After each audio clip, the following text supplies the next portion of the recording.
Thank you. Thank you. It's good to be back. And I think I'd like to begin by expressing gratitude to those of you who have been praying for me and praying for the family over the last 6 or 7 weeks. Uh, your prayers have been appreciated, and God has been awesome. And I can also testify to the fact that the love of the brethren and the sistren is terrific. But at end today is the question: where on earth is the end of the earth? And what is it that begs that question? You see, the text tells that when Jesus was leaving, he said to his disciples, "And you shall be my witnesses in Jerusalem and Judea and Samaria and to the ends of the earth." Acts 1 verse 8. So the question then is, where is the end of the earth? And here's the problem. How should Luke's presentation of these parting words of Jesus be understood? Are they merely a reporting of the historical facts, or were they used with a specific purpose in mind? Did Luke intend them as a geographic itinerary of the gospel's progress, and thus the theme of his document on the growth, development, and advance of the Christian faith, which we know today as the book, The Acts of the Apostles? Did Luke see these words of Jesus as one theme among many in his work? The crucial question concerns how should the phrase kai eos eschatou tes ges, even unto the end of the earth, should be understood. Where on earth is the end of the earth? Is it Ethiopia? Is it Rome? Is it both? Is it none of these? Or where on earth is it? Well, there was a scholar by the name of Thornton, and in 1977, in the Expository Times, he wrote an article to the end of the earth, Acts 1:8. And he argued that recent scholarship has rightly questioned readings making Rome the fulfillment of this phrase to the end of the world. For him, W.C. Van Unik is representative of this trend, since he believes that Jesus intended the apostles to be his witnesses throughout the whole world, to its most distant extremity. Despite the compatibility of this argument with the Septuagint version of Isaiah, Thornton dismisses it. He says, the final part of the command or prophecy was not fulfilled speedily and effectively. At that time when Acts was written, there was much of the known world which had not apparently been evangelized by anybody, still less by the apostles or the first generation of Christians themselves. Therefore, he has to question interpretations that hold to a view other than his. So my question then becomes, how should we understand Acts 1:8? Yet, what should be the criteria for an adequate evaluation of the precise meaning of the phrase unto the end of the earth? Should it be the speed of fulfillment and effectiveness? Should it be the contextual use? Should it be determination of how the author and the original readers may have understood it? Or should it be the role the author assigned it in the plan of his work? Despite Thornton's objections, there is scope for further investigation to ascertain whether Luke understood the statement as a pattern of development and evangelization, and thus used it as an index of contents around which he organized his volume on the growth and development of the Christian church, that is the book of Acts, or just how he employed this commission. Luke and his readers may have seen the story of the Ethiopian eunuch in Acts 8 as representing the spread of the gospel to the most distant part of the earth. That is Thornton's argument. And let me repeat it. For Thornton, Luke and his readers may have seen the story of the Ethiopian eunuch in Acts 8 as spreading uh, the gospel to the most distant part of the earth. He supports this notion in two ways. First, he presents a possible first century concept of Ethiopia as a large legendary place of an indeterminate size. And second, he cites Homer and others like him who see the Ethiopians as the most distant of human beings. From this argument, he concludes that Acts 8 was designed to exhibit fulfillment of Acts 1:8, and thus Acts 1:8 cannot be seen as a theme running throughout the entire book of Acts, binding the book together. This theme is only one among many, and it's relevant to the author's aims in the first 8 chapters of the book, argues Thornton. Such an interpretation prevents disappointment, he argues, at the uncertain outcome of Paul's stay in Rome, because you know that when the book ends, Paul is under house arrest in Rome, and nothing more is said of him or of the spread of the gospel. There is no need for the end of the earth to be seen as a climactic fulfillment of the command in Acts 1:8, since the end of the earth, Ethiopia, was reached since Acts chapter 8, Thornton's argument. Now, here's Melbourne's reaction. Thornton's conclusions are undecided. It seems he may not have thoroughly checked the evidence before rejecting Van Unick's theory, for their views may be closer than he supposed.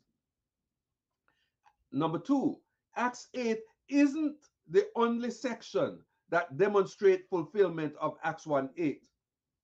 Acts 8:1 initiates Luke's complete discussion of fulfillment of Acts 1:8, for he actually began alluding to its attainment in Acts 2.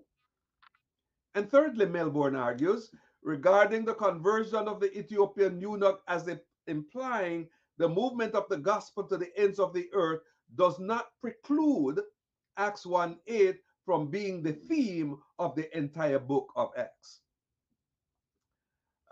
Melbourne continues to argue. Number four, Acts 1:8 is not a theme limited only to the first 8 chapters. It is visible beyond that point in Paul's programmatic evangelization. And number five, the end of the earth is not limited to Ethiopia or any one country for that matter, though Ethiopia must be seen as included in the purview of the phrase to the end of the earth. It is one such possible places, but it's not the only place. In fact, Thornton's own words, we might then suppose that the writer of Acts intended to portray Jesus as commanding the apostles to be his witnesses throughout the whole world to its most distant extremity, using the phrase to the end of the earth, may indeed be correct. Yet he repudiates them for another position. How then must the phrase to the ends of the earth be understood? Did Luke use it in an entirely Greek sense or from the Jewish perspective? Otherwise, did he unite both perspectives, the Greek and the Jewish? What role does Acts 1:8 play in the scheme of the book of Acts? First, as Talbot points out, Acts 1:8 conforms to typical Mediterranean literary practice. It was customary to have the plot of a narrative unfold as the fulfillment of prophecy. This is precisely what Luke does. Speed of execution was not as important as ultimate fulfillment. That Acts 1:8 was fulfilled and the how of that realization are features that are of greater importance. Moreover, the reference to speed of fulfillment shows a misunderstanding of the very point Jesus made to his disciples, and Luke highlights in Acts 1 6 to 8. Thornton may be correct that Homer and those he influenced may have seen Ethiopians as the most distant of peoples.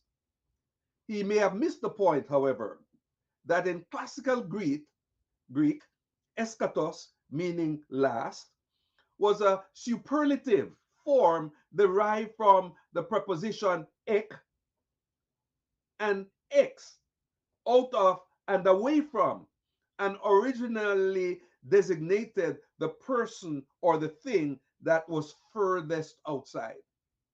Spatially, it was used to designate the place furthest away. Also, the use of eschatos, last, is affected by naturalistic Greek thinking that sees the extreme as representing the end of the earth. Since gay, meaning earth, is often used to indicate the inhabited globe, the phrase, eos tou eschatou tes gaze, unto the ends of the earth, in Greek thinking could indicate the extreme parts of the inhabited world. This notwithstanding, it is noteworthy that there are instances where the phrase is used with the simple meaning everywhere. So could Jesus be saying to them, you need to take the gospel everywhere? Uh, in rejecting the idea that the phrase means throughout the world, the whole world, to its most distant extremity, Thornton cites occurrences in Isaiah 8 verse 9, Isaiah 48:20, Isaiah 49 verse 6, and Isaiah 62:11 in the Septuagint. Again, he may have rejected the thesis without thorough examination of the evidence. First, the phrase also occurs in Deuteronomy 28:49 and in Jeremiah 6 verse 22, with a slight variation in that the preposition apo, from or away from, is used in place of hios. This prepositional change affects only the direction of the movement in the phrase and not its basic meaning. In Deuteronomy 28:49, part of the curses and the blessings and curses of the book's covenant structure, Moses warns the Israelites that one possible outcome of covenant unfaithfulness could be defeat by nations from the ends of the earth. Jeremiah 6:22 demonstrates the results of this prophecy. He describes the results of Judah's lack of adherence to the terms of the covenant. Therefore, the Babylonians would come from the ends of the earth to attack them. What Babylon was to Jeremiah's day, Rome was to Luke's. Let me explain that. Babylon was the superpower of Jeremiah's day, as Rome was the superpower of Luke's day. Certainly, Thornton could not argue that Jeremiah was wrong in regarding Babylon as the end of the earth, since it was the superpower of that day. Jeremiah is employing Deuteronomic theology here. Is it at all possible that Luke could have done a similar thing? Could he have been influenced by both the Greek and the Hebrew thinking? Me think so. Yet, Thornton incorrectly states that no Jew, Greek, or Roman around the first century ever conceived of Rome as being the end of the earth. Incorrectly, since the Psalms of Solomon are written between 125 BC and the early first century, employing the widest limits, refers to Rome, utilizing the precise terminology apo eschatou tes gaze, unto the end of the earth. Thus, while Rome certainly cannot be regarded as the sole intent of the phrase, just as Ethiopia should not be seen as the sole intent of the phrase, it likewise must be seen as included in the phrase. Second, the implications of Isaiah 8:9 and Isaiah 48:20, Isaiah 49:6 and Isaiah 62:11 are not the same, though all four passages contain the identical phrase as appears in Acts 1:8. In Isaiah 8:9, the phrase is employed in reference to all distant lands, which are invited to witness the ultimate fate of the imperial power. Isaiah 48:20 anticipates the return of the Israelites from the Babylonian captivity. They are called upon to announce their departure with shouts of joy and to send the news of the Lord's redemption of his people to the ends of the earth. It should not be overlooked that Acts 1:8 invites the disciples to make this same announcement. However, this release is of a greater liberation than that from Babylonian captivity. It proclaims liberation from captivity to Satan and sin that was wrought through Jesus Christ. Yet, interestingly, the announcement is to be made to the self same region it is to go to the ends of the earth. The last two passages are set in the same context of messianic Jerusalem as the center from which the gospel is proclaimed to the ends of the earth. Isaiah 49:6 notes that Israel is the servant of the Lord, sorry, whom God promises to make the light for the Gentiles, who would take his salvation to the ends of the earth. Isaiah 62:11 notes that God made proclamation to the ends of the earth that the Savior comes bearing his reward and his recompense.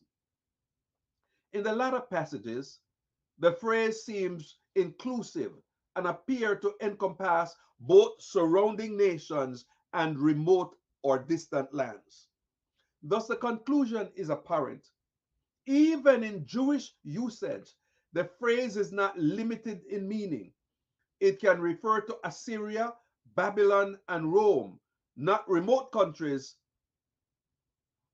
It can refer to surrounding nations, and it can refer to distant lands. The preceding examination suggests that neither the Greek nor the Jewish understanding of the phrase is incompatible in the context of Acts 1 verse 8. The two views are not mutually exclusive. From the Greek perspective, the phrase would imply that the gospel should be preached even to the extreme or rural parts of the inhabited world. From the Jewish perspective, the phrase would signify that the gospel should be preached to surrounding nations, but not to the exclusion of the distant lands. In sum, then, the implication is that the gospel should be preached everywhere. So, what Jesus was saying, "Ye shall be my witnesses in Jerusalem, in Judea, and in Samaria, and everywhere." Thornton seems to use the Greek data from a particularistic perspective to the exclusion of the Jewish. For him, the author of the Acts may have intended his readers to see Ethiopia as the most remote part of the earth, and Acts 8 as the fulfillment of the prophecy of Acts 1:8. The facts are not entirely on his side, however. I argue that Luke may have seen the phrase from both angles, both perspectives. The gospel was to be preached to the whole world, including the most distant lands, as Van Hoonick proposes. Thus, he outlined his material to demonstrate its fulfillment. Rather than planning Acts 8 as the fulfillment of Acts 1:8, as Thornton proposes, Luke may have designated it to initiate, to begin the delineation of the complete fulfillment of Jesus' command and the outlining of the programmatic pattern of its fulfillment. Can this notion be supported by the actual evidence in the book of Acts itself? Let's see. Jesus told his disciples to tarry in Jerusalem, the center of the earth, from its religious perspective, from the Jewish view. And I have stood on the Temple Mount in Jerusalem on several occasions and hear my tour guide say, "You are standing at the center of the earth." So to Jews, when you are in Jerusalem, you are at the center of the earth. So notice then, Jesus told his disciples to tarry in Jerusalem, the center of the earth from a Jewish perspective, and its capital, its religious capital from the Jewish perspective, and the city from which Isaiah had said the law and the word of the Lord would go forth until they were imbued with power from on high. Obedience resulted in the creating of the church at Pentecost, in the presence of representatives from the ends of the earth, as Luke describes. Though the technical phraseology is absent, its meaning is apparent in the outline present. Perhaps he intended to show that the ethnic diversity of the audience would positively influence the fulfillment of Acts 1:8. At any rate, the first 7 chapters of Acts treat exclusively the activities of the Jerusalem church.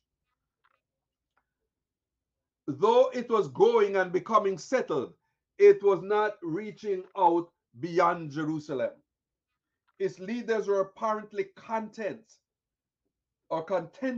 with being a new movement within Judaism and had evidently forgotten Jesus' commission to take the gospel to Samaria and unto the ends of the earth. In other words, to take it everywhere.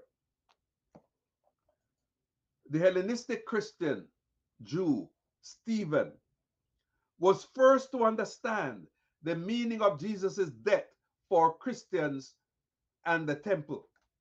He proclaimed the word with power, and it was the leader's response to him and this understanding that extended the gospel beyond Jerusalem, according to Luke's programmed pattern of expansion. The authorities martyred Stephen and initiated a repressive campaign led by Saul of Tarsus against the Hellenistic Jewish Christians. This campaign resulted in the spread of the gospel to Judea and Samaria. Let me repeat that. What I'm suggesting is that the apostles were contented in their familiar surroundings. And some of us are as Christians are so contented in our familiar surroundings that we are not willing to venture out into the unknown. I may be challenged for this. I may be misunderstood by saying this, but some of us are so happy in our surroundings that we have Jamaican churches and Caribbean churches, and we have Spanish churches, and we have, name it, French churches, and so on, because we want to stay in our enclaves. But I think Acts 1, the book of Acts is challenging us to go beyond our comfort zones, to reach out beyond our familiar settings, and to reach out to others wherever they are, everywhere, and present to them the gospel, that they may know that Jesus has a claim on their lives. And I'm suggesting that these leaders were so comfortable in Jerusalem that they were not willing to move out. When Stephen understood the meaning and began to proclaim it, they killed him and began persecuting the church. And rather than the disciples voluntarily obeying Jesus, it was persecution that forced them to become obedient.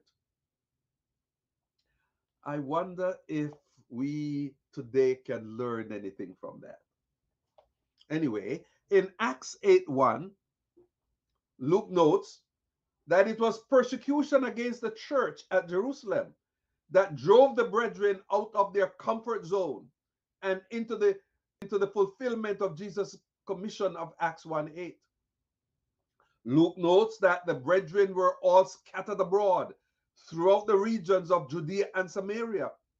Moreover, he also notes that those scattered abroad were neither intimidated nor silenced by the persecution of Saul of Tarsus.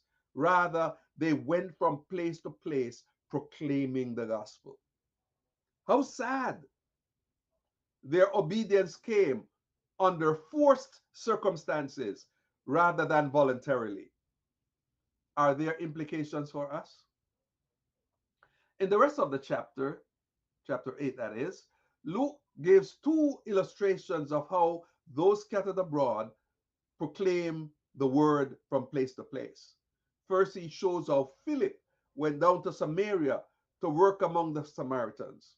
Second, he illustrates how the Lord used Philip as the instrument to convert an Ethiopian eunuch. Was he a physical eunuch, or uh, was it a title of an occupation? I don't have time to go into that, but I'd like to suggest it was not a physical eunuch. It was his job. He was a treasurer. Luke's interest in this story is unmistakable. He consistently pays attention to those on the margins, both in his gospel and here in Acts.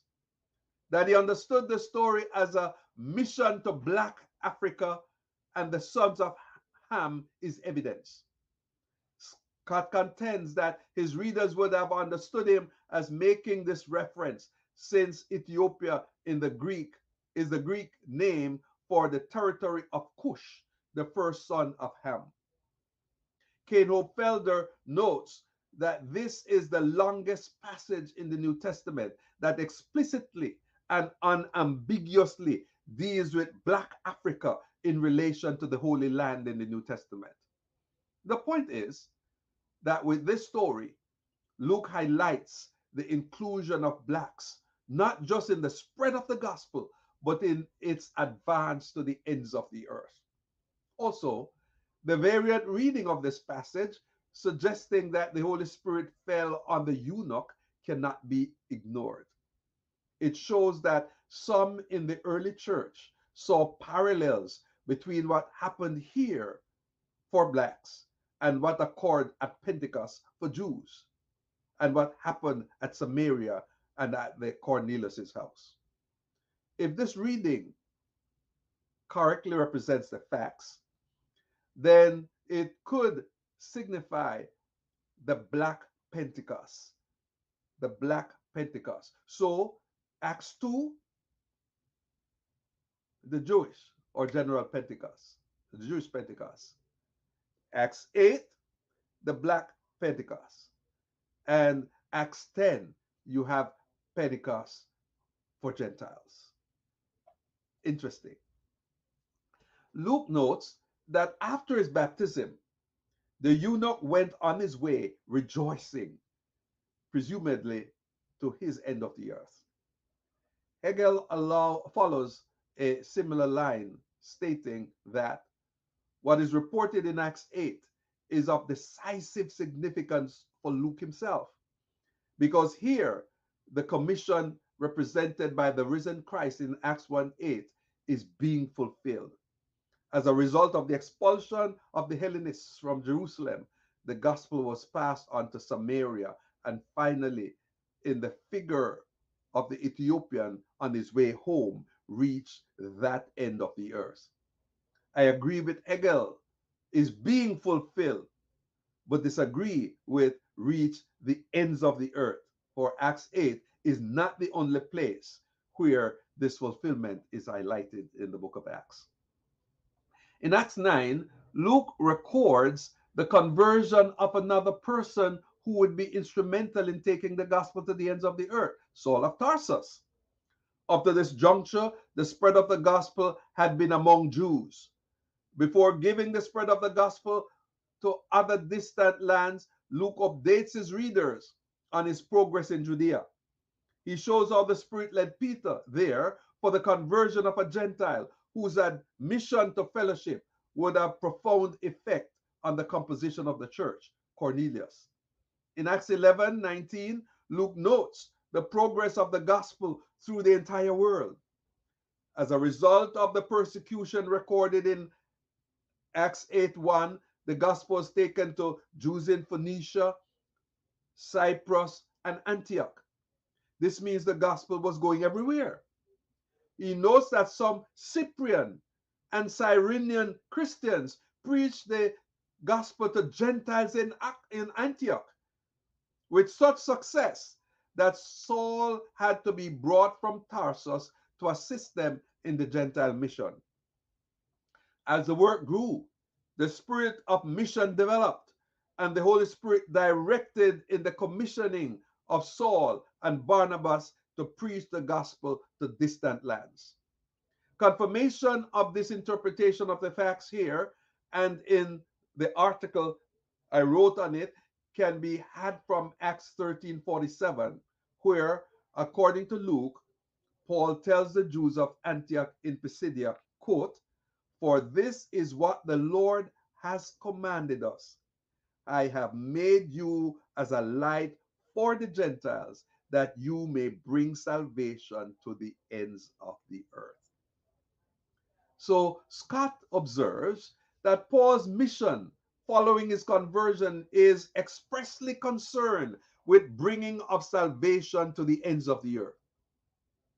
He notes the geographic spread of the gospel through the instrumentality of Paul and Barnabas and contends that it echoes the prediction and precise wording of the risen Christ in Acts 1:8.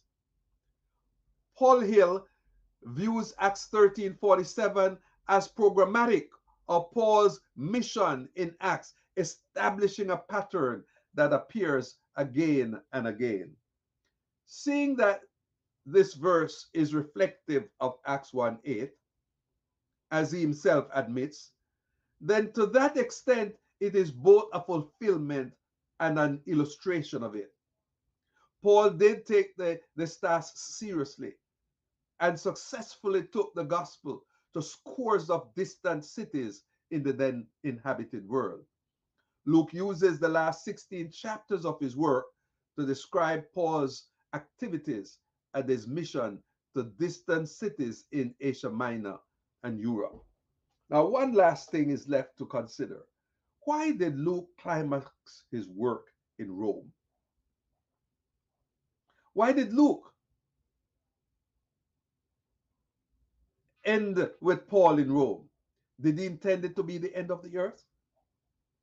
It should be noted that while Luke climaxes with Paul in Rome, he does not say that Paul took the gospel there, because he didn't. This is not an insignificant point.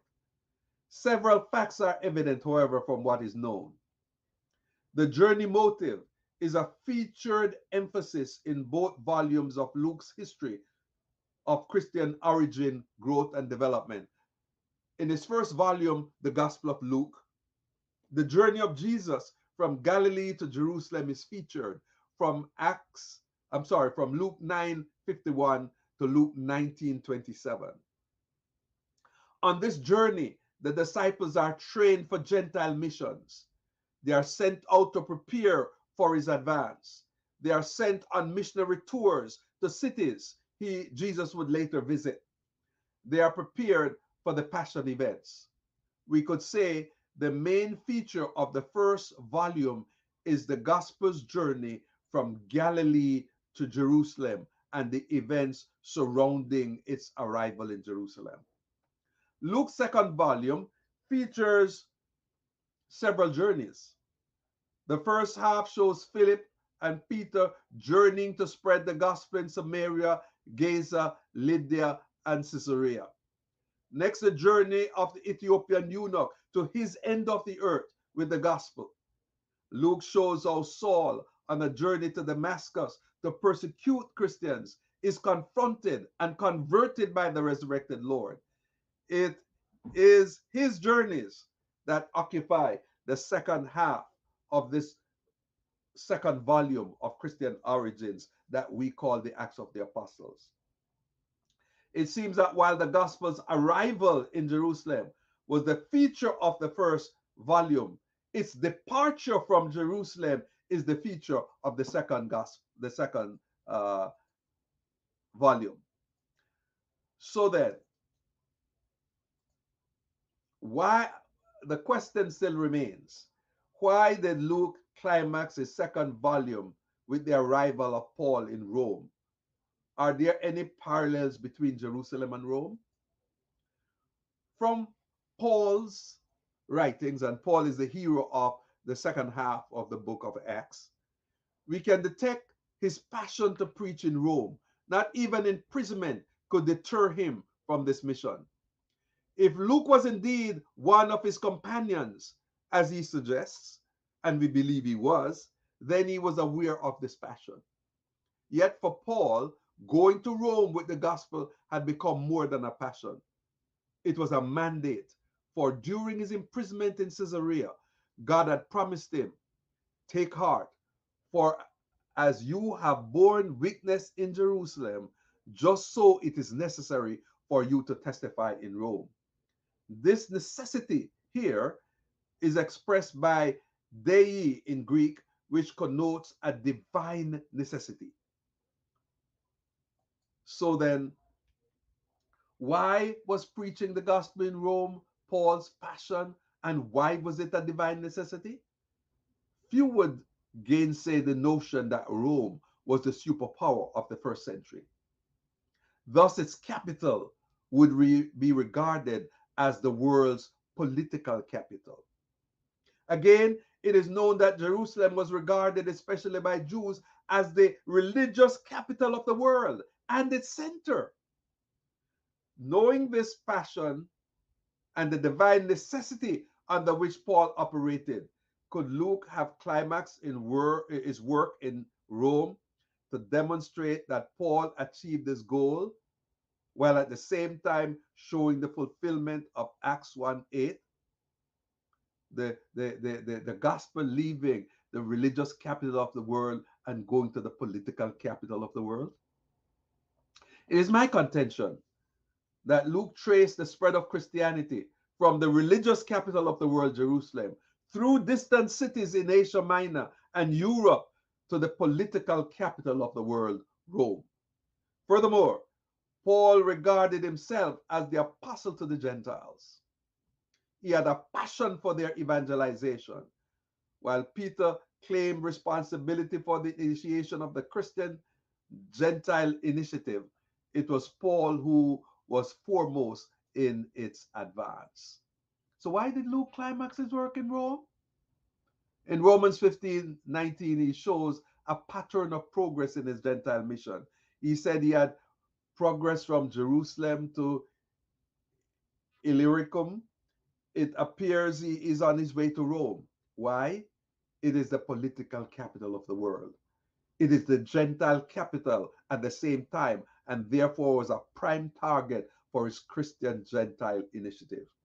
Doubtlessly, he felt there was a need for him to preach the gospel there too. He says that much in Romans 1 12 to 15. Luke wanted then to show that Paul fulfilled his vision and mission in presenting the gospel to these people in Rome.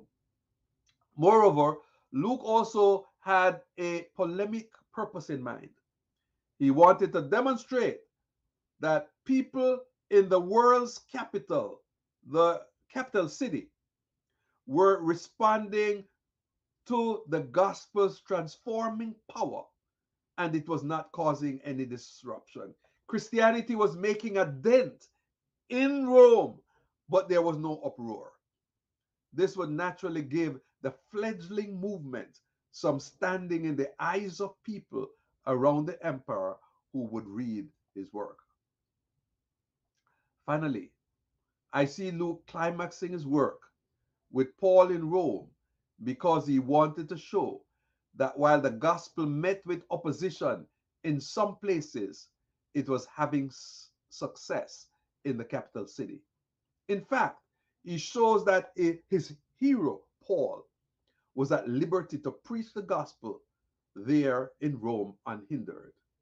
Yet he makes no mention of his death. So here's my conclusion. Luke therefore seemed to have Acts 1:8 as the theme and the index of contents for his work. Also, he seemed to have shown the fulfillment of the command of Acts 1:8 in the programmatic expansion of his gospel. He has done so not just in one chapter of his work, but in the work as a whole. The following outline may further assist in clinching the point. Acts 1 to 7, witnessing in Jerusalem, primarily to Jews, and attending the spiritual and physical needs of fellow Christians. Acts 8 to 12, transitional section, the gospel to the ends of the earth. Persecution takes the gospel through Judea and Samaria. Philip and the Samaritan initiative, the conversion of the eunuch who takes the gospel to his end of the earth, Ethiopia. And then conversion of Saul and his preaching in Damascus, making the introduction of the one who will be most effective in spreading the gospel to the ends of the earth. Then Peter's role in strengthening the work in Judea and his call to Caesarea for the conversion of Cornelius, the Gentile Pentecost, and its effect upon the Jerusalem church. The progress of the gospel in Gentile territory, Saul and Barnabas in Antioch. And then G, final note on the gospel in Jerusalem, Judea, and Samaria. And then the third section, Acts 13 through 28. Paul and the gospel to the ends of the earth till it reaches Rome. His first missionary journey, the Jerusalem Council, the second missionary journey, his third missionary journey, the journey to Jerusalem, his arrest, imprisonment, his voyage to Rome, and his missionary activities in Rome. What we see then is that Acts 1:8 actually serves as the index of contents for the book of Acts, and Luke uses it to show how the gospel progressed from Jerusalem, the religious capital of the world, till it reached Rome, the political capital of the world. So, where on earth is the end of the earth? The end of the earth is everywhere. God wanted the gospel. Jesus proclaimed that his disciples would take the gospels to the ends of the earth, everywhere. And you know what that means for you and me? It means that we are included. God had us in mind. May we also reach out to others and include them just as we were included. God bless you.